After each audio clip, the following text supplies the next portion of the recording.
चलो बच्चों, आज के इस वीडियो में हम लोग सीखने जा रहे हैं फ्रिक्शन। यह वन शॉट वीडियो होगा और एक वीडियो में हम लोग कंप्लीट फ्रिक्शन करेंगे, वो भी हर एक तरह का कॉम्पिटिटिव एग्जाम्स के लिए। चलिए हम लोग स्टार्ट करते हैं। फ्रिक्शन फ्रिक्शन क्या है? फ्रिक्शन एक कॉन्टैक्ट फोर्स है। ठीक, सबसे पहले समझते हैं, हम लोग बेसिक सा चीज समझते हैं। तो फ्रिक्शन क्या है? फ्रिक्शन एक कांटेक्ट फोर्स है। कब लगता है? जब दो सरफेसेस कांटेक्ट में आते हैं। लेकिन सिर्फ सरफेसेस के कांटेक्ट में आना ही सफिशिएंट नहीं है।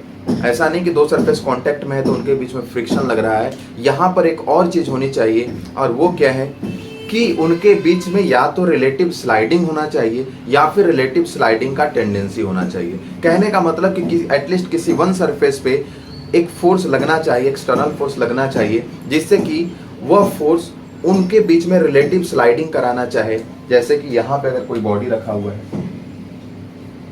ये कोई सरफेस है और इसके ऊपर कोई बॉडी रखा हुआ है ना, इस बॉडी पे फोर्स लगेगा। अगर कोई एक्सटर्नल फोर्स लगेगा तो क्या होगा?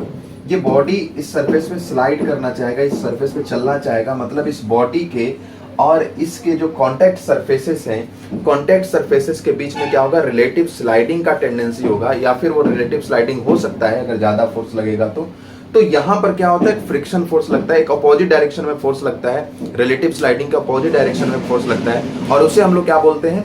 फ्रिक्शन कहते हैं। अब देखो, सिंपल सी बात है, फ्रिक्शन लगता क्यों है? क्योंकि कितना भी स्मूथ सरफेस हो, उसमें एक स्मॉल एस्पेरिटीज होता ही है। ठीक है, अगर आप इसको बहुत ही माइन्यूटली ऑब्जर्व करेंगे, नेकेड आई से तो नहीं दिखेगा, लेकिन बहुत ही माइन्यूटली जब ऑब्जर्व करेंगे माइक्रोस्कोप के द्वारा, तो यहाँ पे आपको छोटे छोटे एस्पेरिटीज नजर आएंगे। और इसमें भी ब्लॉक का भी जो है, उसका भी निचला जो तल है, उसमें इस तरह से एस्पेरिटीज नजर आएंगे।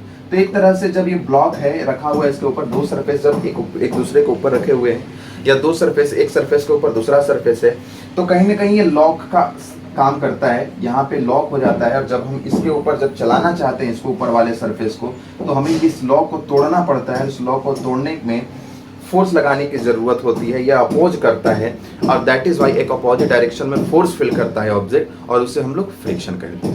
क्लियर बात है? चलिए अब जरा हम लोग कुछ बेसिक पॉइंट क्लियर जरा कर ले फ्रिक्शन फोर्स से रिलेटेड। तो सबसे पहली बात तो ये कि मान लो एक बॉडी है यहाँ पे, सपोज करो, देखो यहाँ पे थोड़ा ध्यान दो, एक बॉडी है यहाँ पे, ये बॉडी, इस पर सपोज कर लो 2 न्यूटन का आपने फोर्स लगाया, ये बॉडी नहीं चला। फिर यहाँ पर आपने 3 न्यूटन का फोर्स लगाया, अब भी नहीं चला। फिर इस फोर्स को आपने 4 न्यूटन कर दिया, अब भी नहीं चला। अब इसको आपने थोड़ा और ज्यादा कर दिया, 5 न्यूटन कर दिया। अब यह धीरे धीरे उस पोजीशन में आ गया कि यह हिलने लगा, थोड़ा चलने लगा। ठीक है, अबाउट टू स्लाइड आ गया, अबाउट टू मूव हो गया, अबाउट टू मूव हो गया। अब जरा समझते हैं, समझो, अब जरा समझते हैं। यहाँ पे आपने 2 न्यूटन फोर्स लगाया, बॉडी नहीं चला, 3 न्यूटन लगाया नहीं चला, 4 न्यूटन लगाया नहीं चला, 5 न्यूटन लगाया तो चल गया। इसका मतलब ये हुआ कि यहाँ पर जो फ्रिक्शन फोर्स लग रहा है, ये दोनों सरफेसेस के बीच में मैक्सिमम फ्रिक्शन फोर्स कितना हो सकता है? 5 न्यूटन का। मैक्सिमम फ्रिक्शन फोर्स कितना लगेगा? 5 न्यूटन का लगेगा मैक्सिमम फ्रिक्शन। इसको हम लोग क्या बोलेंगे?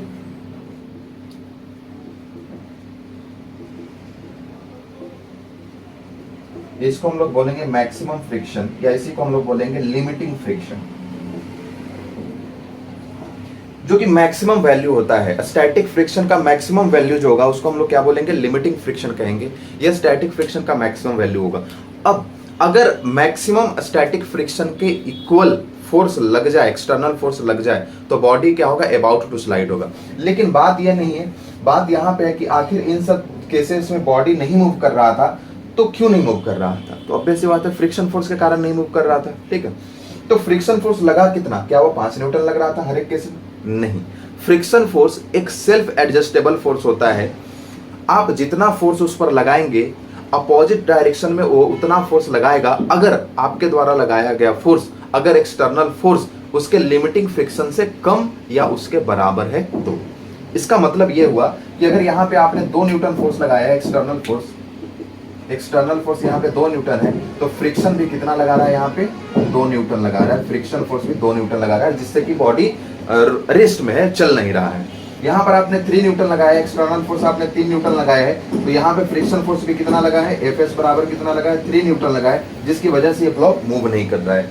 यहाँ पर 4 न्यूटन लगा है एक्सटर्नल फोर्स, तो यहाँ पर फ्रिक्शन भी कितना लगा है, 4 न्यूटन का लगा है, जिसकी वजह से ये ब्लॉक मूव नहीं कर रहा है। यहाँ पर 5 न्यूटन लगा है, ये इसने भी 5 न्यूटन लगा है, लेकिन यह मैक्सिमम फ्रिक्शन फोर्स है, यह लिमिटिंग फ्रिक्शन फोर्स है, और इसीलिए बॉडी क्या है, अबाउट टू स्लाइड है। अगर आप इससे और ज्यादा लगाएंगे, 6 न्यूटन लगाएंगे, तो फिर वो मूव करने लग जाएगा, ठीक है, और इसमें कुछ एक्सेलरेशन भी होगा। आ रही बात समझ में? अब जरा समझो, जब बॉडी जब तक रुका रहता है और उस पर फ्रिक्शन फोर्स लग रहा होता है, उसको हम लोग बोलते हैं स्टैटिक फ्रिक्शन। जब बॉडी रुका हुआ है, आप एक्सटर्नल फोर्स लगा रहे हो और बॉडी चलने की कोशिश तो कर रहा है, बॉडी में टेंडेंसी है मूव करने की, लेकिन यह मूव नहीं कर रहा है, और तो यहाँ पे कौन सा फ्रिक्शन लग रहा है, स्टैटिक फ्रिक्शन लग रहा है। स्टैटिक फ्रिक्शन के मैक्सिमम वैल्यू को ही हम लोग क्या कहते हैं, लिमिटिंग फ्रिक्शन कहते हैं। स्टैटिक फ्रिक्शन के मैक्सिमम वैल्यू को ही हम लोग क्या कहते हैं, लिमिटिंग फ्रिक्शन कहते हैं। और जब यह बॉडी चलने लग जाएगा, मतलब आपका एक्सटर्नल फोर्स जो है वह लिमिटिंग फ्रिक्शन फोर्स से ज्यादा आपने लगा दिया है, तो बॉडी मूव करेगा और उसमें कुछ एक्सेलरेशन होगा, लेकिन तब भी वहां पे फ्रिक्शन फोर्स लगेगा, और उस फ्रिक्शन फोर्स को हम लोग क्या कहेंगे, उस फ्रिक्शन फोर्स को हम लोग काइनेटिक फ्रिक्शन कहेंगे। तो यहां तक की बात क्लियर है? क्या सीखा आपने? पहला चीज ये कि बॉडी में फ्रिक्शन कब लगेगा, जब या तो रिलेटिव स्लाइडिंग का टेंडेंसी हो, या फिर सही में रिलेटिव स्लाइडिंग हो रहा हो, दो सरफेसेस के बीच में स्लाइडिंग हो रहा हो, या फिर उनमें टेंडेंसी हो, मतलब वो मूव करना चाह रहा है। जैसे इन केसेस में क्या है, टेंडेंसी है, ये 2 न्यूटन 3 न्यूटन 4 न्यूटन आपने जो लगाया है, यहाँ पर टेंडेंसी है सिर्फ, यहाँ पे एक्चुअल में मूव नहीं कर रहा है, मूव करना चाह रहा है बट कर नहीं पा रहा है, तो यहाँ पे टेंडेंसी है, तो यहाँ पे भी फ्रिक्शन लग रहा है। यहाँ पे मूव कर रहा है, स्लोली मूव कर रहा है, या फिर 6 न्यूटन लगा देंगे तब भी मूव करेगा, तो वहां पे एक्चुअल मूवमेंट हो जाएगा, तब भी वहां पे फ्रिक्शन फोर्स लग रहा है। तो फ्रिक्शन फोर्स कब लगेगा, आइदर जब टेंडेंसी हो मूव करने का, आइदर जब टेंडेंसी हो रिलेटिव स्लाइडिंग का, या फिर एक्चुअल में रिलेटिव स्लाइडिंग हो रहा हो, पहली बात। दूसरी बात, फ्रिक्शन फोर्स क्या है, सेल्फ एडजस्टेबल फोर्स है, ठीक है, यह तब तक फोर्स लगाता रहेगा अपोजिट डायरेक्शन में, और वह उतना ही लगाएगा जितना कि एक्सटर्नल फोर्स लगा है। कब तक, जब तक कि एक्सटर्नल फोर्स जो है वह लिमिटिंग फ्रिक्शन से कम है, ठीक है। जैसे इन केसेस में देखिए 2 न्यूटन 3 न्यूटन और 4 न्यूटन क्या है, यह कम है, लिमिटिंग फ्रिक्शन इसका 5 न्यूटन है मैक्सिमम लगाने का, तो जितना लगाया उतना दे देगा, सिंपल सी बात है, जितना लगाओगे उतना, है ना, एक सिंपल सी बात है, ठीक है। तो ये समझ लो कि क्या है, एक बच्चों वाला खेल है। जैसे सपोज कर लो आप थोड़े बड़े हो, बच्चा कोई सपोज कर लो कोई आपको धक्का दे रहा है, ठीक है, तो इसको समझते हैं ऐसे, कोई बच्चा आपको धक्का दे रहा है तो आप क्या करते हो, आप नहीं अगर मूव करना चाह रहे हो तो आप जितना बच्चा धक्का लगाता है उतना ही फोर्स आप लगा देते हो, ठीक है। ऐसा थोड़ी कि बच्चा धक्का लगाता है तो आप धर के ऐसे धकेल दोगे कि बच्चे गिर जाए, ऐसा तो नहीं, ठीक है। तो जितना, तो ये भी समझता क्या है, एक्सटर्नल फोर्स को बच्चा समझता है, ठीक है, कि जितना लगाओगे उतना हम लगा देंगे, ठीक है। 2 न्यूटन लगाया, ठीक है। देखोगे आप लोग रामायण वगैरह देखोगे, कुंभकर्ण जैसे कोई वार करता तो कैसे ऐसे करके कुछ नहीं समझ रहा है उसको, ठीक है। तो वही बात है, जब तक external force limiting friction force से कम रहता है तब तक ये उसको कुछ नहीं समझता है, जितना लगाता है उतना ही लगा देता है, बस सिंपल बात है। लेकिन जब अब एक्सटर्नल फोर्स जो होगा वो फ्रिक्शन लिमिटिंग फ्रिक्शन से ज्यादा होगा, तब फिर इसके बस की बात नहीं होती है रोक पाना, क्लियर बात है। और उस टाइम जो फ्रिक्शन फोर्स लगता है वो उसे हम लोग काइनेटिक फ्रिक्शन कहते हैं। यहाँ तक की बात में कोई समस्या नहीं है, बहुत ही बेसिक सा चीज है। हम लोग चलते हैं आगे, ठीक है। एक कंडीशन यहाँ पे देखिए,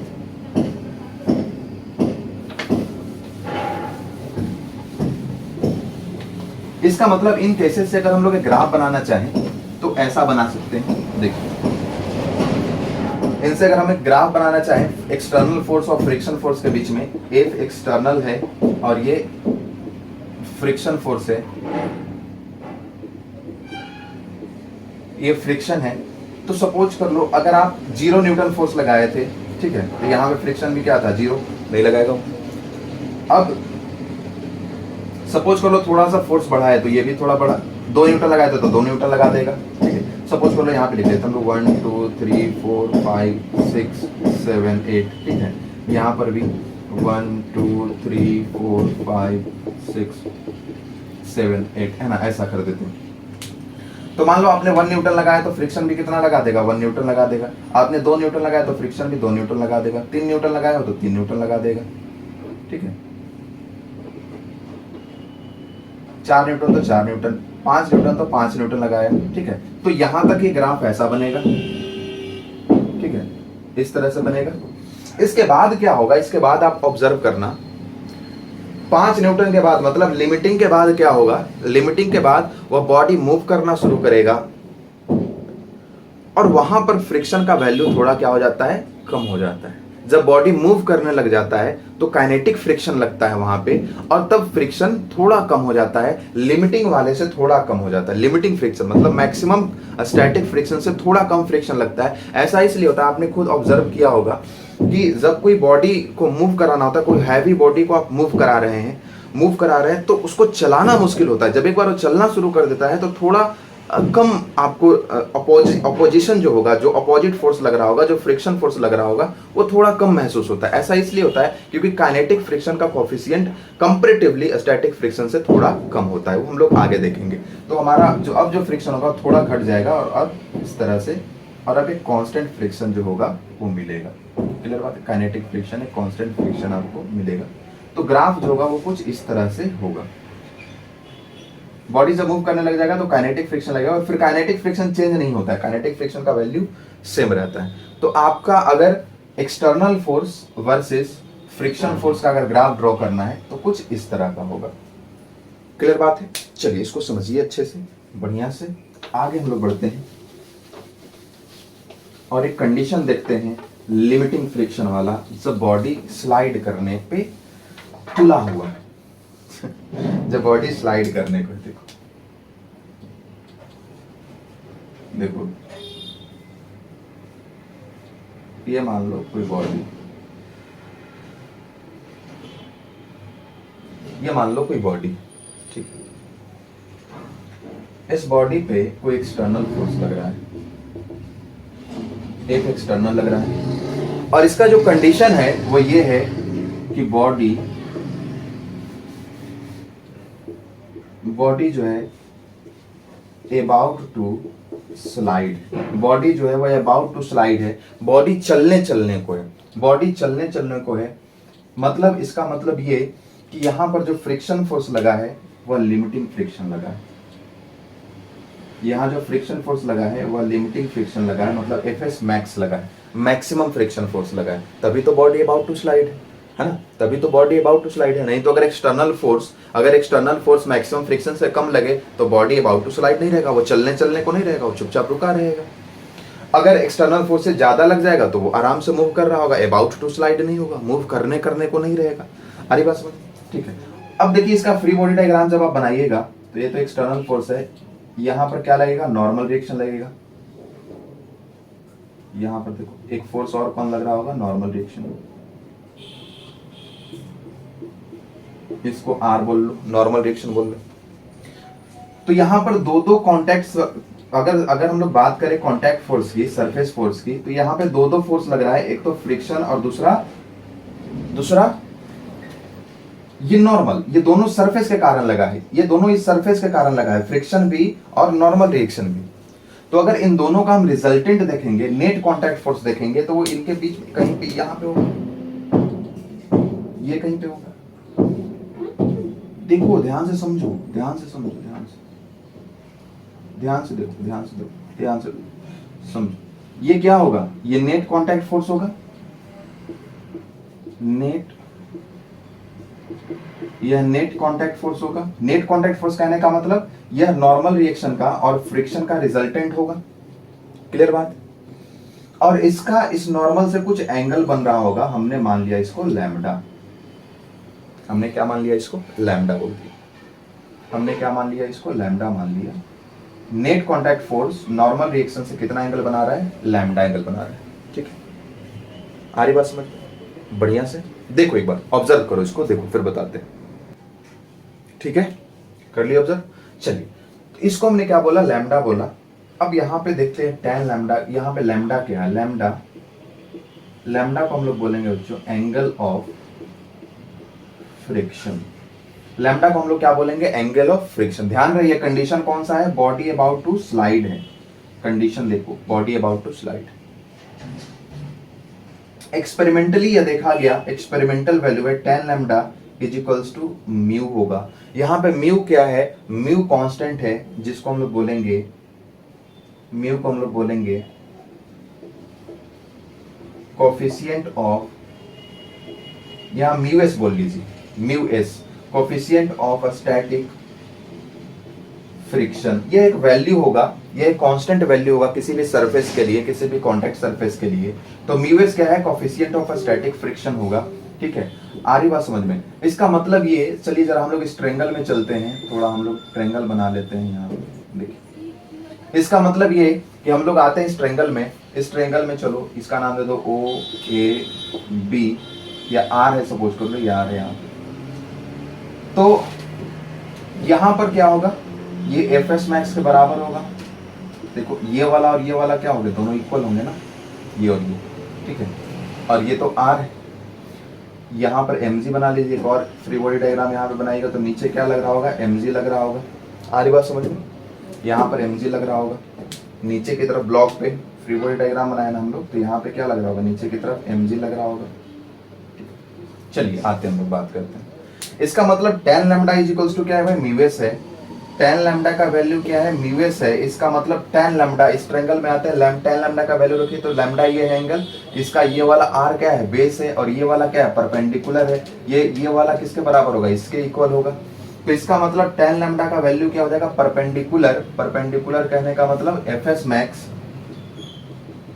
S max by base. Base कहने का मतलब ये r इज इक्वल्स टू क्या हो जाएगा भाई, म्यूएस। इसका मतलब F S max is equals to क्या हो जाएगा, F S max is equals to हो जाएगा म्यूएस इंटू आर। इसका मतलब ये क्या हो जाएगा, mu s into R. Mu s into R, R क्या है यहाँ पे, नॉर्मल रिएक्शन है। यह ध्यान रहे, आप इस कंडीशन में mg भी लिख सकते हैं, क्योंकि ऊपर r और नीचे क्या है mg, तो आप लिख सकते हैं म्यूएस इंटू mg, बेशक आप लिख सकते हैं यहाँ पे।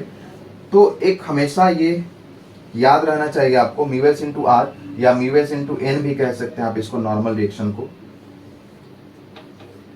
तो F S max, maximum friction का वैल्यू क्या होगा, आ गया मैक्सिमम काइनेटिक फ्रिक्शन का वैल्यू क्या आ गया, म्यूएस इंटू आर या म्यूएस इंटू एन। म्यूएस यहाँ पे क्या है, कोफिशिएंट ऑफ स्टैटिक फ्रिक्शन है। तो हमेशा आपको यह बात ध्यान में रखनी है कि friction force, maximum friction force, जो लिमिटिंग फ्रिक्शन फोर्स है, उसका फॉर्मूला है म्यूएस इंटू एन या म्यूएस इंटू आर आप कह सकते हैं। क्लियर बात है, यहां तक नोट करेंगे। चलो बच्चों, तो ये तो हो गई स्टैटिक फ्रिक्शन के बाद, जिसमें हम लोग लिमिटिंग फ्रिक्शन भी डिस्कस किए। अब अगर बात है कि अगर external force limiting friction force से ज्यादा हो, मतलब मैक्सिमम स्टैटिक फ्रिक्शन फोर्स से ज्यादा हो, तो क्या होगा, बॉडी मूव करेगा। और बॉडी मूव करेगा तो उस कंडीशन में क्या होगा, बॉडी मूव करेगा उस कंडीशन में क्या होगा, काइनेटिक फ्रिक्शन लगेगा, काइनेटिक फ्रिक्शन होगा। एफ एक्सटर्नल है जो कि ग्रेटर है किससे, मैक्सिमम फ्रिक्शन फोर्स से। तो इस कंडीशन में भी अपोज करेगा एक फोर्स, फ्रिक्शन फोर्स लगेगा, लेकिन यहाँ पर फ्रिक्शन फोर्स लगेगा वो काइनेटिक फ्रिक्शन लगेगा, है ना। तो एफ के इक्वल्स टू क्या होगा, काइनेटिक फ्रिक्शन क्या होगा, म्यू के इंटू एन होगा, या म्यू के इंटू आर कह सकते हैं आप इसको, जहां पर म्यू के क्या है, यह कोफिशिएंट ऑफ काइनेटिक फ्रिक्शन। यह क्या है, कोफिशिएंट ऑफ काइनेटिक फ्रिक्शन होगा। अब देखो जहां पर ये काइनेटिक फ्रिक्शन जो है वो एक कांस्टेंट वैल्यू है, इसका वैल्यू चेंज नहीं होगा, म्यू के इंटू एन, बड़ा सिंपल है। वहीं पर स्टैटिक फ्रिक्शन इस बात पर डिपेंड करेगा कि एक्सटर्नल फोर्स कितना लगा है ना। स्टैटिक फ्रिक्शन जो है वो इस बात पर डिपेंड करेगा कि एक्सटर्नल फोर्स कितना लगा है। आ रही बात समझ में? जैसे पिछले केसेस में आपने देखा 2 न्यूटन लगाया था तो 2 न्यूटन लगा रहा था, 3 न्यूटन लगाया तो 3 न्यूटन, 4 न्यूटन लगाया तो 4 न्यूटन। इस बात पे डिपेंड करेगा कि एक्सटर्नल फोर्स कितना लगा है ना। स्टैटिक फ्रिक्शन इस बात पे डिपेंड करेगा कि एक्सटर्नल फोर्स कितना लगा है। इसको नोट करेंगे और एक क्वेश्चन आप लोग को देते हैं बनाने के लिए, उसको बनाएंगे, तो बताते हैं इसको।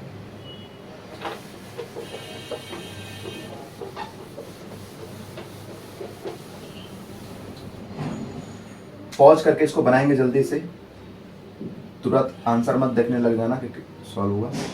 देखो ये एक बॉडी है, इसका मास है 2 kg और इनके बीच में कोफिशिएंट फ्रिक्शन है, friction of coefficient of static friction मतलब म्यूएस का वैल्यू है 0.6। आपको बताना है what is friction force acting on the body. इस बॉडी पे कितना फ्रिक्शन फोर्स लग रहा है ये आपको बताना है, जल्दी से बताएंगे। पॉज करके बनाइए आप लोग। चलिए आते हैं हम लोग डिस्कशन पे। देखो बड़ा सिंपल सी बात है, आप लोग क्या करेंगे, आप लोग कैसे बनाएंगे इसको, अभी तो बताया था कि स्टैटिक फ्रिक्शन क्या होगा, एफ एस बराबर म्यू एस इंटू एन होगा। तो म्यू यहाँ पे 0.6 है और एन बराबर एम जी होगा, क्योंकि ऊपर लग रहा होगा नॉर्मल रिएक्शन, नीचे लग रहा होगा एम जी। बॉडी तो ना ऊपर मूव कर रहा है ना नीचे मूव कर रहा है, इसका मतलब नॉर्मल रिएक्शन बराबर एम जी है। तो यहाँ पे क्या हो जाएगा एम जी, इसका मतलब 0.6 इंटू एम जी। मास कितना है 2 और जी का वैल्यू 10 रख लिए, तो ये आ गया 12 न्यूटन। भाई ये सरासर गलत है। हमने ये नहीं बताया कि F S is equals to mu S into N, हमने ये बताया था F S max is equals to mu S into N. Maximum limiting friction, sorry maximum static friction, जिसको हम लोग लिमिटिंग फ्रिक्शन कह रहे हैं, उसका वैल्यू है म्यू एस इंटू एन। हरी बात समझ में? मैक्सिमम स्टैटिक फ्रिक्शन बराबर आएगा म्यू एस इंटू एन। तो ये तो देखना पड़ेगा ना, ये तो तब लगेगा जब एक्सटर्नल फोर्स भी क्या होगा, मैक्सिमम फ्रिक्शन फोर्स के बराबर लगेगा, तब इतना फ्रिक्शन फोर्स लगेगा। नॉर्मल कंडीशन में तो लग ही नहीं रहा था। नॉर्मल कंडीशन में अगर external force maximum friction force से कम है तो फ्रिक्शन फोर्स भी उतना ही लगा देता है। अरे बात समझ में? जैसे सपोज कर लो कि तुम्हारे पास 500 रुपया है, मार्केट में सामान खरीदने के लिए गए और 100 रुपये का सामान मिल रहा है, तो तुम 500 दे दोगे? 100 रुपया ही दोगे ना, जितना जरूरत है। तो इस बॉडी को भी रोकने के लिए जितना जरूरत है उतना देगा। हमेशा ध्यान में रखें कि फ्रिक्शन फोर्स क्या चाहता है, कि लिमिटिंग फ्रिक्शन फोर्स क्या चाहता है, कि जो रिलेटिव स्लाइडिंग है, रिलेटिव मोशन है, वो ना हो, उसके लिए रोकना चाहता है बस। ठीक है, तो यहां पर देखो, यहां पर एक्सटर्नल फोर्स क्या है। दूसरी बात यह हमने बताया था कि फ्रिक्शन फोर्स कब लगेगा, जब या तो टेंडेंसी होगा मूव करने का या फिर मूव कर रहा होगा। यहां पर देखो दोनों में से कुछ नहीं है, क्योंकि एक्सटर्नल फोर्स ही नहीं लगा है, ये तो चुपचाप रखा हुआ है बेचारा। फिर काहे का फ्रिक्शन लगेगा? अगर लगेगा तुम्हारे हिसाब से तो बता दो किधर लगेगा, उसका डायरेक्शन बता दो किधर लगेगा। तब तो उधर बॉडी को मूव कर जाना चाहिए था, क्योंकि और कोई उसको रोकने वाला फोर्स ही नहीं है। फिर तो बॉडी अगर रख दो कहीं पे, अपने आप मूव कर जाना चाहिए उसको। आ रही बात समझ में? तो इस पे कोई फ्रिक्शन फोर्स नहीं लगेगा। नोट करेंगे इसको, F external is equals to 0, hence friction force is equals to 0। इस पर भी कोई फ्रिक्शन फोर्स नहीं लगेगा। नोट करेंगे इसको। क्लियर बच्चे यहां तक? चलिए इसी में हम लोग कुछ कंडीशन देते हैं, आगे बढ़ते हैं, थोड़ा मिटाते हैं इसको।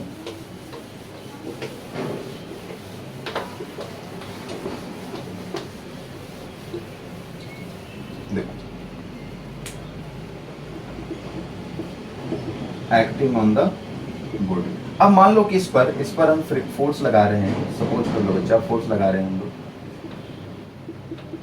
5 न्यूटन का। ठीक है, 5 न्यूटन का हम लोग फोर्स लगा रहे हैं, ये एक्सटर्नल फोर्स है। 5 न्यूटन का एक्सटर्नल फोर्स लगा है।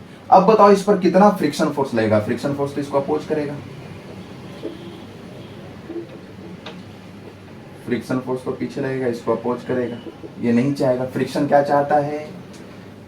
फ्रिक्शन चाहता है कि तुम छोड़ के मत जाओ, छोड़ के मत जाओ।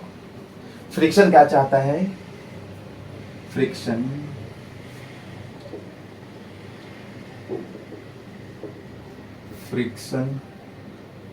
कहता है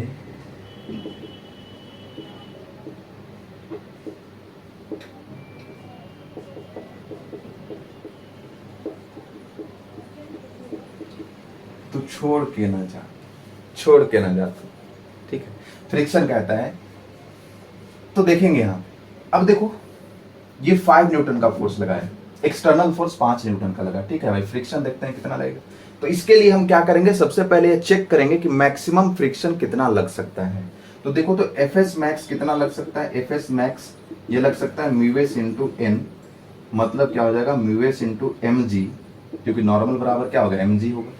म्यू एस कितना है 0.6 है, मास कितना है 2 और 10 का जी का वैल्यू 10 रख लेते हैं, तो ये क्या आ जाएगा 12 न्यूटन। फ्रिक्शन 12 न्यूटन तक लगा सकता है, कैपेसिटी है मेरे पास। 12 रुपया है, 12 रुपया है मेरे पास, समझ रहे हो? एक्सटर्नल फोर्स कितना लगा है 5 न्यूटन, मतलब ये भाग रहा है, इसको रोकने के लिए कितना चाहिए 5 न्यूटन चाहिए। मेरे पास 12 रुपया, सामान कितने का 5 रुपया, आराम से देख के ले लेंगे, बोलो हाँ कि ना।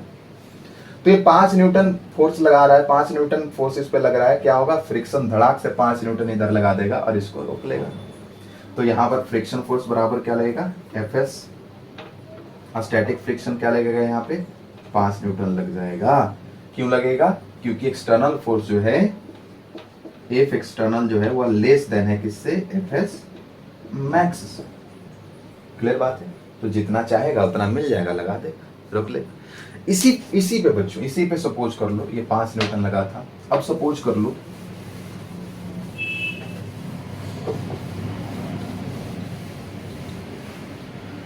कर लेते हैं इसका जो वैल्यू दिया हुआ है यहाँ पे जो वैल्यू दिया है म्यू एस इक्वल्स टू कितना देगा 0.6 और म्यू के इक्वल्स टू दिया है सपोज कर लो 0.5। या म्यू एस क्या है, coefficient of static friction, mu के क्या है, कोफिशिएंट ऑफ काइनेटिक फ्रिक्शन। अब देखो, अब सपोज कर लो 12 न्यूटन लगा दिया,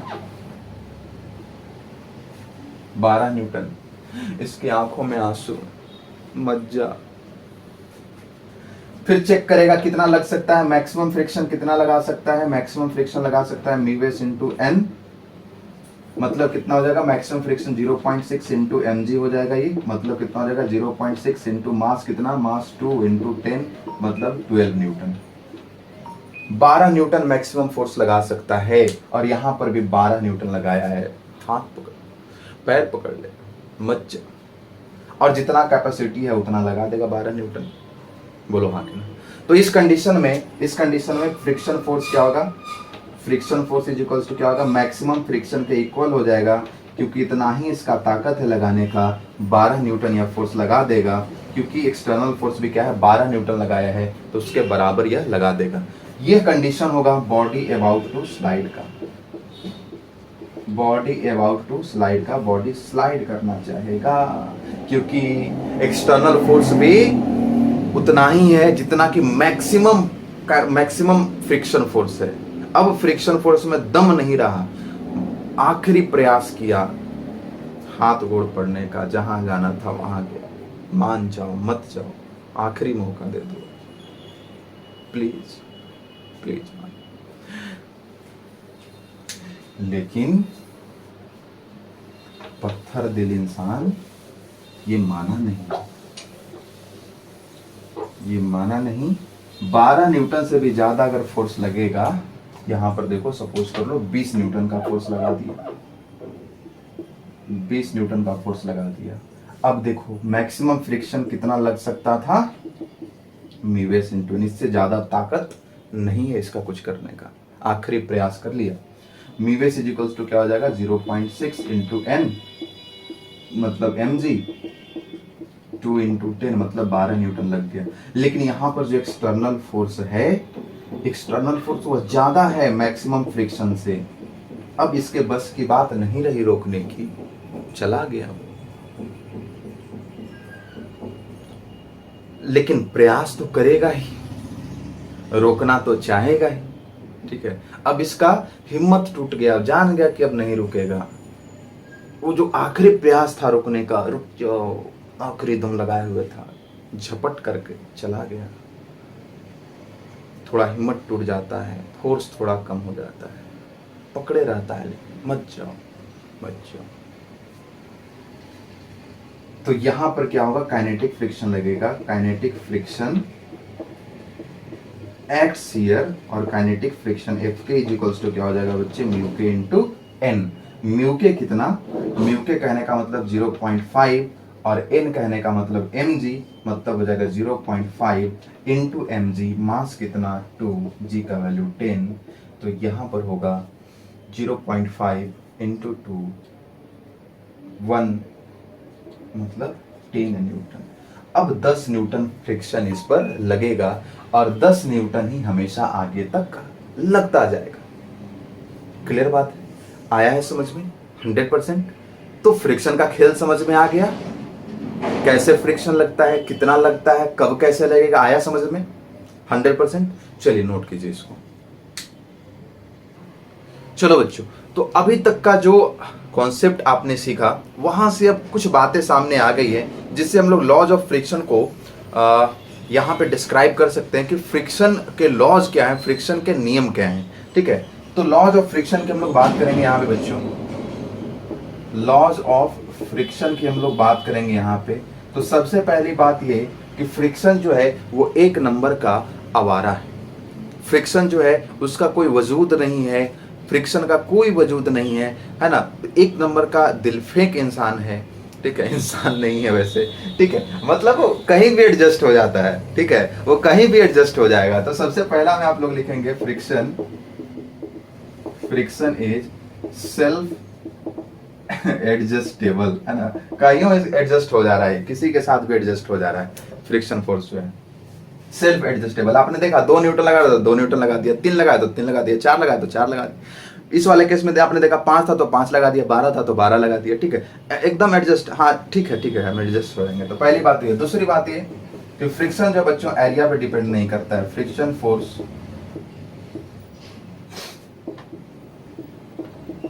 doesn't depend upon contact area. Contact area surface या कॉन्टैक्ट सरफेस पे वो डिपेंड नहीं करेगा। मान लो ये ब्लॉक ऐसे रखा हुआ है ना, या ये ब्लॉक ऐसे रखा हुआ है, अगर एक्सटर्नल फोर्स इधर लग रहा है तो फ्रिक्शन फोर्स अपोजिट डायरेक्शन में लगेगा। अगर ये ब्लॉक ऐसे रखा हुआ है, एक्सटर्नल फोर्स इधर लग रहा है, फ्रिक्शन फोर्स इधर लगेगा, तो सेम फ्रिक्शन फोर्स लगेगा। एरिया पे डिपेंड नहीं करेगा, कॉन्टैक्ट एरिया पे डिपेंड नहीं करेगा। यह डिपेंड करेगा नेचर ऑफ सरफेसेस पे। It depends upon nature of contact surface. Contact surface के नेचर पे ये डिपेंड करेगा कि कॉन्टैक्ट सरफेस का नेचर कैसा है, कितना उसमें एस्पिरिटीज हैं, कितना वह रफ है, कितना स्मूथ है, इस बात पे डिपेंड करेगा। और friction force always opposes the relative sliding between the contact surfaces. हमने पहले भी बताया कि फ्रिक्शन फोर्स क्या है, बड़ा नौटंकीबाज है। फ्रिक्शन फोर्स बहुत नौटंकीबाज है। क्या चाहता है भाई, मुझे छोड़ के न जा, ठीक है, छोड़ के नहीं जाने देना चाहता है ये।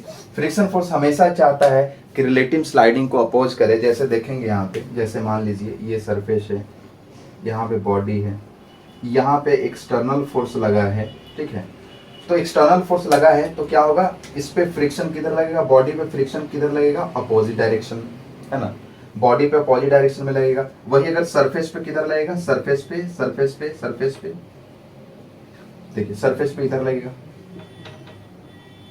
क्यों, रिलेटिव स्लाइडिंग नहीं हो, ये छोड़ के नहीं जाए। ये वाला फोर्स इस पे लग रहा है ना, तो जाना तो ये चाह रहा है, छोड़ के नहीं जाए। इसके लिए क्या हो सकता है, 2 सिचुएशन हो सकता है, या तो इसको बढ़ने मत दो, धर के लटक जाओ, या फिर दूसरा, ये जो जिसके साथ है उसको भी साथ में चला दो, तुम जाओ, ठीक है, हम आएंगे तुम्हारे साथ, ठीक है। तो ये बात, तो फ्रिक्शन फोर्स हमेशा क्या, ये कहना गलत होगा कि फ्रिक्शन फोर्स एक्सटर्नल फोर्स के अपोजिट डायरेक्शन में लगता है। नहीं, देखिए यहाँ पे एक्सटर्नल फोर्स भी इधर और फ्रिक्शन फोर्स भी इधर लग रहा है।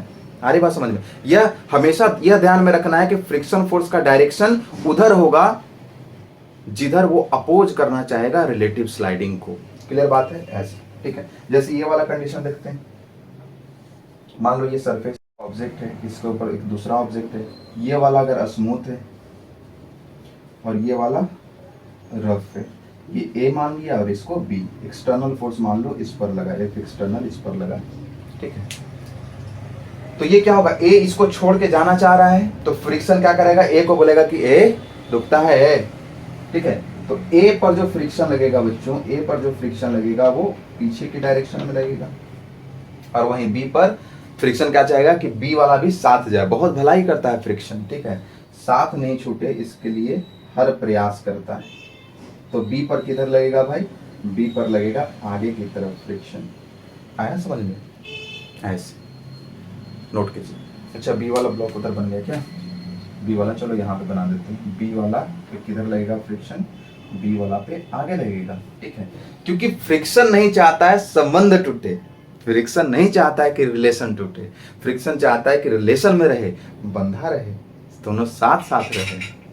नोट करेंगे। देखो बच्चों, अगला कॉन्सेप्ट है फ्रिक्शन का 2 ब्लॉक सिस्टम, जो बच्चों को बहुत परेशान करता है। बच्चे अक्सर कंफ्यूज रहते हैं, कैसे बनाएंगे, बार बार भूल जाते हैं कैसे बनाएंगे। देखो बच्चों, आज एकदम बिल्कुल बढ़िया तरीके से, आसान तरीके से समझते हैं और देखते हैं इसको कैसे सॉल्व करेंगे, ठीक है। चलो देखो, ये 2 ब्लॉक सिस्टम हम किसको कहते हैं। इसमें क्या होता है, एक ब्लॉक के ऊपर दूसरा ब्लॉक रखा हुआ रहता है, एक ब्लॉक के ऊपर दूसरा ब्लॉक रखा हुआ रहता है, ठीक है। यहाँ पर देखिए कंडीशन हमने दिखाया है यह नीचे वाला जो सरफेस है यह फ्रिक्शनलेस है, और जो दो ब्लॉक्स का जो कॉन्टैक्ट सरफेस है यह रफ सरफेस है जिसका फ्रिक्शन कोएफिशिएंट 0.6 दिया हुआ है। म्यू 0.6 कहने का मतलब फिर म्यू एस भी हो गया और म्यू के भी हो गया। अगर अलग अलग नहीं दिया हुआ है तो दोनों का वैल्यू सेम है। मान लीजिए आप 24 न्यूटन का एक्सटर्नल फोर्स लगा हुआ है नीचे वाले ब्लॉक पे, और आपसे पूछ रहा है कि कैलकुलेट एक्सेलरेशन ऑफ ब्लॉक्स। आपसे पूछ रहा है कि कैलकुलेट करो, आप बताओ कि एक्सेलरेशन कितना होगा ब्लॉक्स का, ठीक है। तो देखो बच्चों, एक्सेलरेशन ऑफ ब्लॉक्स क्या होगा, अगर दोनों ब्लॉक साथ में मूव करेंगे तो एक्सेलरेशन सेम होगा, अगर अलग अलग मूव करेंगे तो एक्सेलरेशन अलग अलग होगा। तो सबसे पहले तो हम लोग देखते हैं कि साथ में मूव करेगा या अलग अलग मूव करेगा। अब दो लोगों का रिलेशन है, दो ब्लॉक का रिलेशन है, हम लोग पहले से मान करके चलते हैं कि दोनों साथ में मूव करेगा। क्लियर बात है, हम लोग मान के चलते हैं, एज्यूम हमने कर लिया, assume both blocks will move together। हमने क्या मान लिया बच्चों कि दोनों ब्लॉक्स साथ में मूव करेगा, एक साथ मूव करेगा, दोनों का जोड़ी जो है हमेशा बरकरार रहेगा। अब जोड़ी बरकरार रहेगा मान तो लिए, चलो मान लेते जोड़ी बरकरार रहेगा तो क्या होगा, दोनों साथ में मूव करेगा, और साथ में मूव करेगा तो क्या होगा भाई, ये 5 kg का है, ये 3 kg का है, और 24 न्यूटन का फोर्स लगा है। तो एक्सेलरेशन क्या हो जाएगा, एक्सेलरेशन बराबर net force by M total mass हो जाएगा। बोलो हाँ कि ना। तो एक्सेलरेशन क्या हो जाएगा भाई, फोर्स नेट 24 न्यूटन, और एक्सेलरेशन कितना, मास टोटल कितना हो जाएगा 8, मतलब एक्सेलरेशन बराबर क्या हो जाएगा 3 मीटर पर सेकेंड स्क्वायर। कोई दिक्कत वाली बात नहीं। अब ये तो हम एज्यूम किए हैं कि दोनों साथ में मूव करेगा, और साथ में मूव करेगा मतलब साथ में रहेगा तो कुछ कंडीशन भी तो होगा ना, है ना, कंप्रोमाइज तो करना पड़ेगा भाई। तो देखते हैं अब कंडीशन को फुलफिल करता है कि नहीं करता है, देखते हैं क्या डिमांड है इसका, लैक्मी का है कि किसी और का है। नहीं, साथ में रहने के लिए कुछ तो कंडीशन फुलफिल करना होगा ना, नहीं फुलफिल करेगा तो कैसे होगा फिर काम। चलो देखो, तो देखो अब कंडीशन हम लोग बात करते हैं, इसके लिए रिक्वायरमेंट क्या है, कंडीशन क्या है, ठीक है। साथ में तो मूव करेगा लेकिन कब मूव करेगा, ठीक है, साथ में रहेगा लेकिन उसके लिए कंडीशन क्या है जरा देख लेते हैं, और फिर चेक करेंगे कि उतना कर सकता है कि भाई कि नहीं कर सकता है, तो वो देख लेंगे। तो देखिए इसके लिए कंडीशन क्या होगा, पहला चीज क्या हो गया, एज्यूम कर लिया, दूसरा स्टेप क्या हो जाएगा कंडीशन, या इसी को हम लोग बोलेंगे रिक्वायरमेंट, या इसी को हम लोग बोलेंगे डिमांड। कौची डिमांड कहले है जरा देखते हैं। तो 3 kg वाला ब्लॉक के देखिएगा, देख रहे ना डिमांड होगा भाई, ये तो बेचारा है, ये तो तैयारे है। तो 3 kg वाला ब्लॉक के देखिए, इसका नखरा देखिए, नखरा क्या है, नखरा है कि एक्सेलरेशन इसका कितना है भाई 3 मीटर पर सेकेंड स्क्वायर। तो एक्सेलरेशन है तो फोर्स भी लगना चाहिए, तो फोर्स तो फ्रिक्शन फोर्स ही लगेगा यहाँ पे। आ रही बात समझ में। अगर इस पे आप देखिएगा, इसका फ्री बॉडी डायग्राम बनाइएगा, तो इस पर देखिए इसका फ्री बॉडी डायग्राम क्या होगा, 5 kg वाला का इधर लगाए 24 न्यूटन का, और पीछे की तरफ यहाँ पे लगेगा फ्रिक्शन, क्योंकि ये वाला सरफेस क्या है रफ है, नीचे लगेगा जो भी है, नीचे वाला का छोड़िए, सिर्फ एक्स डायरेक्शन वाला बनाइए, बात जहां पर जरूरत होगी वहां पे। 3 kg वाले का बनाइएगा तो इस पर क्या लगेगा इस पर सिर्फ आगे की तरफ लगेगा फ्रिक्शन, ठीक है, आगे की तरफ फ्रिक्शन लगेगा बस। तो यहां पे क्या होगा, क्योंकि सिंपल सी बात है ना, अगर ये मूव करेगा ब्लॉक साथ में तो किसकी वजह से मूव करेगा, फ्रिक्शन की वजह से, और तो कोई फोर्स ही नहीं लग रहा है हॉरिजॉन्टल डायरेक्शन में 3 kg वाले ब्लॉक पे। तो 3 kg है ये, तो फ्रिक्शन फॉर एक्सेलरेशन क्या गया 3 मीटर पर सेकेंड स्क्वायर, ये तो पता है, साथ में मूव करने के लिए इतना चाहिए भाई। तो फ्रिक्शन फोर्स क्या होगा, एफएस बराबर क्या होगा, एफएस बराबर हो जाएगा एम इंटू ए, मतलब मास कितना है इसका 3, और इंटू एक्सेलरेशन 3, मतलब 9 न्यूटन का फोर्स चाहिए। मुंह फुला के बैठ गया, हमको 9 न्यूटन चाहिए तबे हम चलेंगे, ना तो नहीं चलेंगे। देखो 9 न्यूटन इसको चाहिए मूव करने के लिए, तबे मुंह फुला के बैठ गई इधर कि 9 न्यूटन मिलेगा तो हम साथ में चलेंगे, नहीं तो नहीं चलेंगे। अब देखते हैं कि बेचारा दे पाएगा कि नहीं दे पाएगा। तो हम लोग करेंगे अब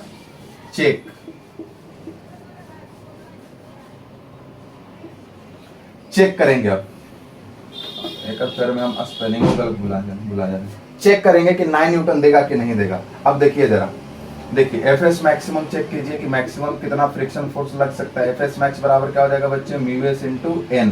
तो अब 3 kg वाला ब्लॉक वहां पर देखिए ऊपर लगेगा नॉर्मल रिएक्शन और नीचे लगेगा एम जी, है ना। तो म्यू एस कितना है, 0.6 है, म्यू एस है 0.6 और एन बराबर लिख सकते हैं आप एम जी, मतलब 0.6 इंटू एम जी।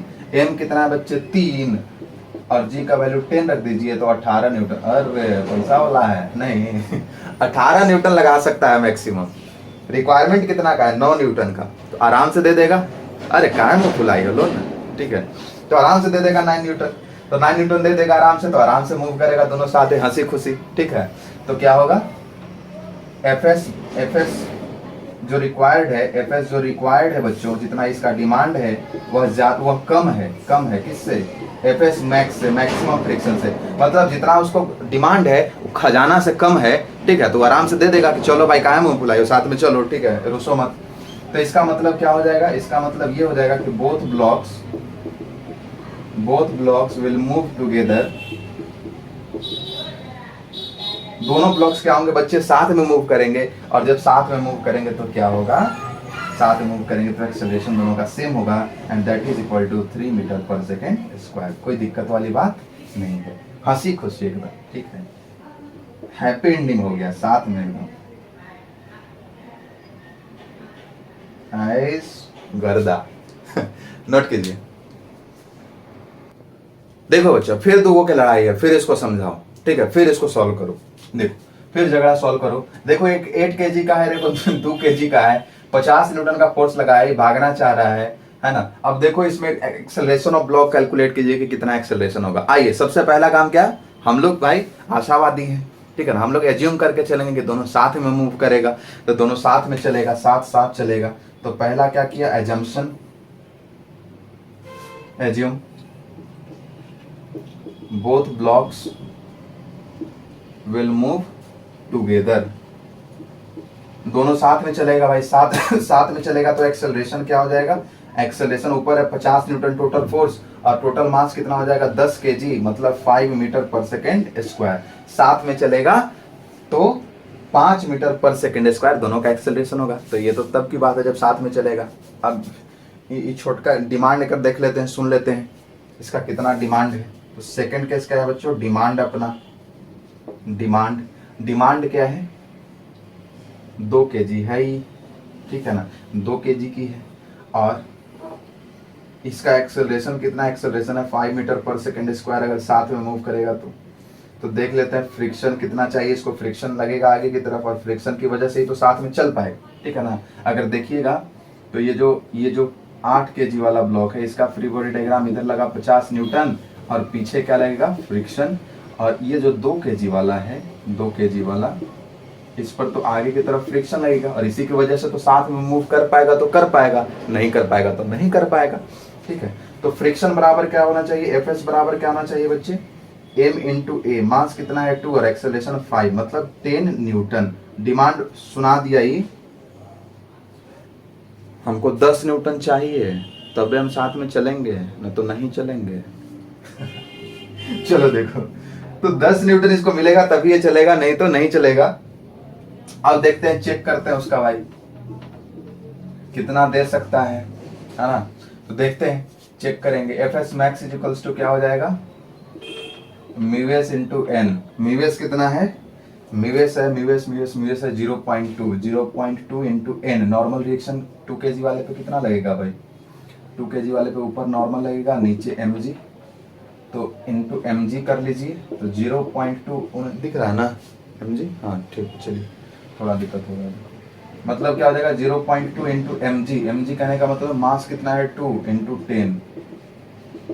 की हो पल्ला झाड़ दिया, बोला है कि 4 न्यूटन देंगे, चलना है तो चलो, नहीं चलना है तो नहीं चलो, जाओ ने। तो ई 4 न्यूटन पड़ल है अभी 10 न्यूटन पर, ठीक है। और दोनों में से कोई सरकने के लिए तैयार नहीं है कि हम इससे कम आएंगे या फिर हम इससे ज्यादा देंगे, ठीक है, सेम हो। अब क्या होगा, ये कंडीशन में क्या होगा, दोनों अलग अलग जाएगा भाई। चलिए खत्म, टाटा बाय बाय हो गया यहाँ पे, ठीक है। तो अब क्या होगा, यहाँ पर जो एफ एस मैक्स है बच्चों, मैक्सिमम, उसके बाद बेचारा भैया नहीं, कहाँ से देगा। एफ एस मैक्स जो कम हो गया किससे, डिमांड से। एफ एस डिमांड से कम है उसके पास, अभी अपना चल गया बेचारा, ठीक है, ये अपना जो रिक्वायरमेंट को पूरा करेगा उसके साथ ही जाएगा।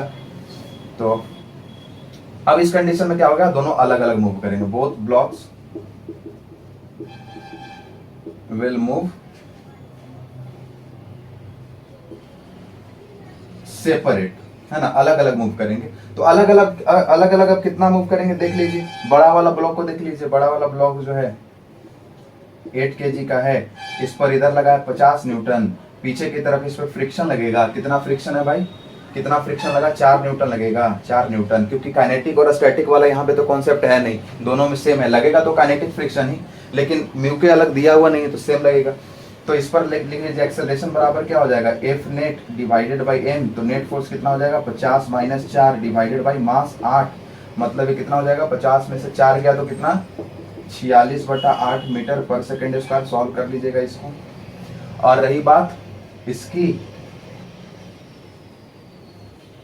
2 kg की, तो इस पर फ्रिक्शन फोर्स लग रहा है 4 न्यूटन, तो यहाँ पे क्या हो जाएगा, एक्सेलरेशन इज इक्वल्स टू हो जाएगा एफ बाई एम, तो 4 न्यूटन डिवाइडेड बाई मास कितना, तो ये हो जाएगा 2 मीटर पर सेकेंड स्क्वायर। तो इतना दोनों का एक्सेलरेशन आएगा और दोनों क्या होंगे, अलग अलग मूव कर पाएंगे। इसका एंडिंग बच्चों सैड एंडिंग हुआ, दोनों बेचारे सेपरेट हो गए। बहुत दुख की बात है, नहीं चल रहा, लेकिन ये हकीकत है बच्चों, यही हकीकत है, यही हकीकत है। कड़वा है मगर सत्य है। नोट करो। चलो बच्चा, आगे हम लोग आते हैं और इंक्लाइंड प्लेन पे हम लोग डिस्कस करते हैं। कई क्वेश्चंस इंक्लाइंड प्लेन से भी होते हैं, तो आइए समय को ना गंवाइए और हम लोग इंक्लाइंड प्लेन की बात करते हैं। यह इंक्लाइंड प्लेन 2 तरह का होगा। यह इंक्लाइंड प्लेन बच्चों 2 तरह का होगा।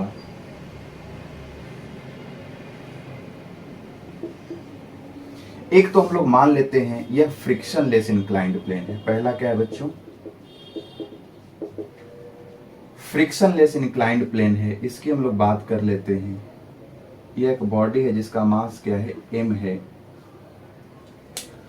देखेंगे इसका फ्री, जब भी इंक्लाइंड प्लेन की बात आएगी ना, तो आप इसको क्या कर लेना, इसको एक्स एक्सिस मान लेना और इसके परपेंडिकुलर क्या हो जाएगा, ये वाला क्या हो जाएगा, आपका वाई एक्सिस हो जाएगा। ठीक है, आप ऐसा मान करके बनाओगे, क्वेश्चन जो सिचुएशन है बड़ा सिंप्लीफाई हो जाएगा और आप लोग इजी वे में बना पाएंगे। देखो इस पर लगने वाले फोर्सेस को शो करो। यहाँ पर लग रहा है नॉर्मल रिएक्शन, परपेंडिकुलर लगेगा कॉन्टैक्ट सरफेस के। mg का तो काम है, ये अपने आदत से मजबूर है, हमेशा वर्टिकली डाउनवर्ड डायरेक्शन में ही लगेगा। अब देखो क्या है, यह mg जो है वो ना तो एक्स एक्सिस की तरफ है ना ही वाई एक्सिस की तरफ है, तो आप इसको रिजोल्व करोगे। ये इधर क्या है, ये थीटा है, ये 90 है, तो ये वाला क्या हो जाएगा 90 डिग्री माइनस थीटा, तो ये वाला क्या हो जाएगा बच्चों थीटा। तो इसका मतलब इधर क्या हो जाएगा mg cos थीटा और इधर क्या हो जाएगा, इधर हो जाएगा mg sin थीटा। ठीक है, तो अब सिचुएशन बहुत ही आसानी से अब लोग रिजॉल्व हो गया है। अब इधर कोई फ्रिक्शन वगैरह लग नहीं रहा है। अगर एक्सेलरेशन आपसे पूछेगा कि बताओ एक्सेलरेशन क्या होगा, तो एक्सेलरेशन बराबर क्या हो जाएगा, F net divided by M. Net force कितना है बच्चे एक्स डायरेक्शन में, तो ये है mg sin थीटा और डिवाइडेड बाई एम, तो m से m कैंसिल, तो एक्सेलरेशन इज इक्वल्स टू क्या आ जाएगा, g sin थीटा। कोई दिक्कत वाली बात नहीं है। और इसी एक्सेलरेशन की वजह से या इसी mg sin थीटा फोर्स की वजह से कोई भी बॉडी जब इंक्लाइंड प्लेन पे रखा हुआ रहता है तो बिना किसी एक्सटर्नल फोर्स के ही वह नीचे आराम से सरकने लग जाता है। चलिए ये तो बात हो गई। अब हम लोग देखते हैं बच्चे यहाँ पे सेकेंड वाला रफ इंक्लाइंड प्लेन को। रफ इंक्लाइंड प्लेन की बात करते हैं तो यहां पर जो सिचुएशन होगा वो इस तरह का होगा बच्चे। यहां पर जो सिचुएशन होगा कुछ इस तरह का होगा। ये थीटा है, यह बॉडी है, इस पे नॉर्मल लग रहा है, यहाँ पे mg लग रहा है, तो इधर क्या लगेगा बच्चे mg sin थीटा, इधर क्या लगेगा mg cos थीटा, जो कि इसमें लग रहा था सारा उसी तरह से। और पीछे की तरफ क्या लगेगा बच्चे, फ्रिक्शन लगेगा। हा हा हा। अब क्या कंडीशन हो सकता है, इसमें 3 कंडीशन हो सकता है। पहला कंडीशन क्या, case number 1, object do not move, object move नहीं करेगा, ऑब्जेक्ट स्लाइड नहीं करेगा। इसका मतलब ये बच्चों कि फ्रिक्शन फोर्स जो है एफएस मैक्स वह क्या है, ज्यादा है किससे, mg साइन थीटा से। तभी तो फ्रिक्शन क्या कर दिया, इसको रोक दिया। अरे खबरदार जो आगे बढ़ा। इसका मतलब क्या हो जाएगा, mu S into N is greater than mg sine theta. इसका मतलब क्या हो जाएगा बच्चे, mu S into N, N कहने का मतलब नॉर्मल किसके बराबर होगा, mg कॉस थीटा का इक्वल हो जाएगा। देखिए mu S into mg cos theta is greater than, है ना, y डायरेक्शन में, पॉजिटिव y डायरेक्शन में नॉर्मल और निगेटिव y डायरेक्शन में mg cos थीटा, दोनों क्या है, इक्वल होंगे, क्योंकि ना तो उधर मूव कर रहा है ना ही इधर मूव कर रहा है। तो म्यू एस उधर इधर कहने का मतलब ना तो पॉजिटिव y डायरेक्शन में मूव कर रहा है ना ही निगेटिव y डायरेक्शन में मूव कर रहा है। इसका मूवमेंट भी होगा तो ये x एक्सिस की तरफ होगा ना, क्योंकि इंक्लाइंड प्लेन को हमने x एक्सिस माना है। तो mu S into mg cos theta is greater than क्या हो जाएगा, mg sin थीटा, यहाँ m से m कैंसल, तो मतलब क्या हो गया, म्यू एस इज जी से G cancel, mu S is greater than sine theta by cos theta. इसका मतलब mu S is greater than क्या हो गया बच्चे, टेन थीटा। तो जब म्यू एस का वैल्यू, ये कंडीशन बड़ा इंपॉर्टेंट है भाई, जब म्यू एस का वैल्यू, जब फ्रिक्शन कोफिशिएंट का वैल्यू, स्टैटिक फ्रिक्शन कोफिशिएंट का वैल्यू tan थीटा से बड़ा होगा, इंक्लाइंड प्लेन जो थीटा एंगल से इंक्लाइंड है, इससे इसके tan वैल्यू से बड़ा होगा, तो ऑब्जेक्ट स्लाइड नहीं करेगा, ऑब्जेक्ट मूव नहीं करेगा। ठीक है, चलिए हम लोग आगे करते हैं बात, इसको मिटाते हैं।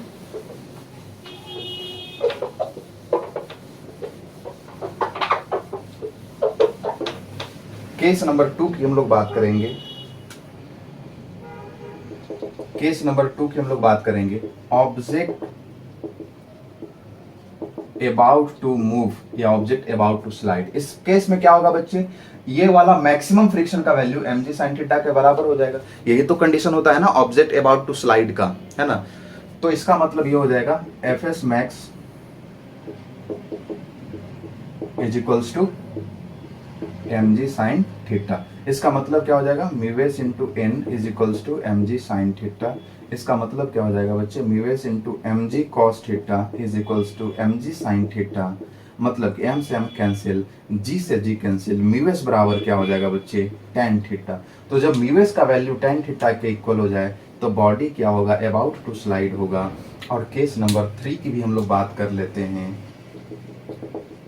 मतलब ऑब्जेक्ट मूव्स, है ना, ऑब्जेक्ट जब मूव कर रहा हो, इस कंडीशन में क्या होगा, इसका मतलब ये वाकई mg sin थीटा जो है वो फ्रिक्शन के मैक्सिमम वैल्यू से भी ज्यादा है। इसका मतलब क्या हो जाएगा, इसका मतलब mg sin theta is greater than क्या होगा बच्चे, mg sin theta is greater then fs max,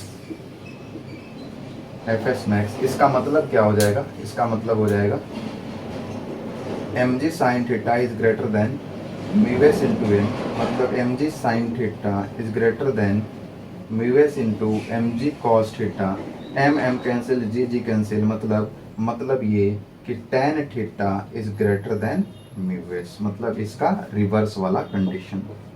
ठीक है, मतलब इस बार क्या हो, म्यू एस छोटा हो किससे, tan थीटा से, तो ऑब्जेक्ट क्या करेगा बच्चे, स्लाइड करेगा, ऑब्जेक्ट क्या करेगा, मूव करेगा। देखिए यहां तक समझ में आ रहा है कि नहीं आ रहा है, देखो बच्चों, देखो बढ़िया से देखो, अच्छे से देखो प्यारे बच्चों, अच्छे बच्चों।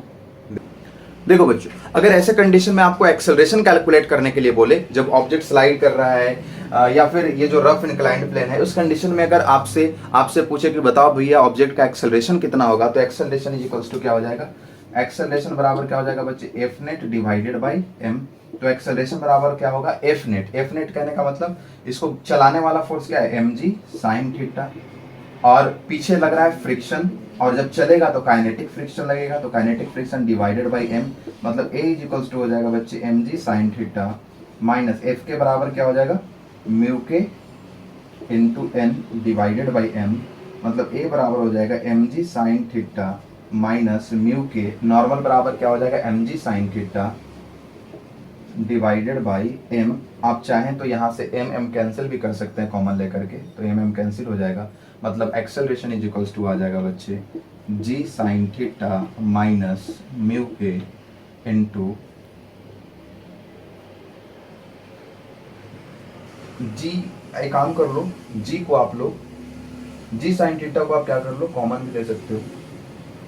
ठीक है, G sine theta minus mu K into G sine theta.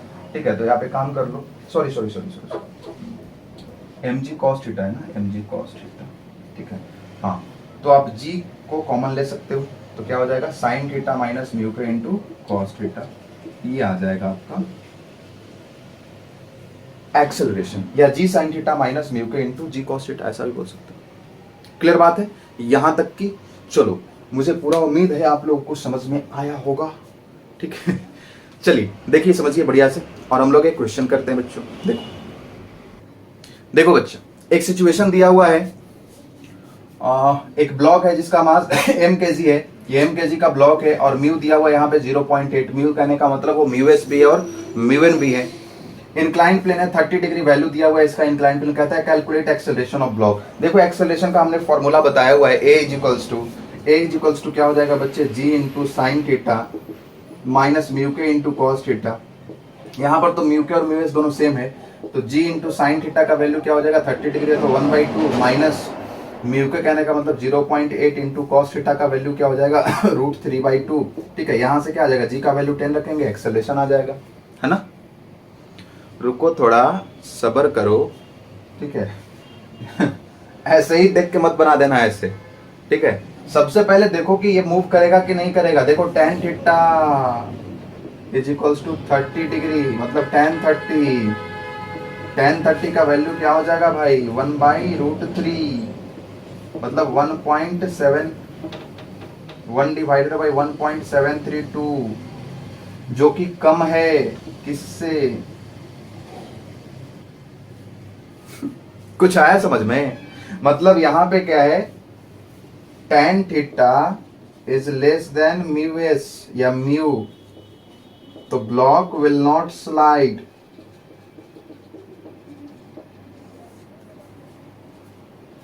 तो ब्लॉक विल नॉट स्लाइड, तो एक्सेलरेशन कहां से आएंगे भाई, आया समझ में? तो ऐसे कई बार क्वेश्चंस ऐसे होंगे जो तुम्हारे इमोशंस के साथ खेल जाएंगे। ठीक है, तो ध्यान रखना, ऐसे बनाना, पहले चेक करना है कि वो मूव करेगा वाकई में या नहीं करेगा। ठीक है, यहां तक की बात समझ में आई है 100%। चलो, तो फ्रिक्शन आपका कंप्लीट हो गया, ये 1 शॉट वीडियो था फ्रिक्शन का, और आई होप ये आपके लिए बहुत ही हेल्पफुल होगा। कैसा लगा आपको ये मुझे ज़रूर बताएंगे, ताकि हम भी लगे, मुझे भी, कि आप लोग को कितना फ़ायदा मिल पा रहा है, या फिर मेरा जो वर्क है वो कितना मतलब उसका आउटकम आ रहा है, ये मुझे ज़रूर बताएंगे। और हम लोग फिर मिलेंगे अगले वीडियो में, 1 शॉट वीडियो में फिर से हम लोग मिलेंगे अगले टॉपिक में, अगले चैप्टर का, और वो भी आप लोग बताएंगे आप लोग क्या चाहते हैं कि अगला वीडियो जो हो 1 शॉट वीडियो वो किस टॉपिक का हो, वो भी आप लोग बताएंगे किस चैप्टर का हो। चलिए ठीक है, मिलते हैं फिर हम लोग, बाय बाय।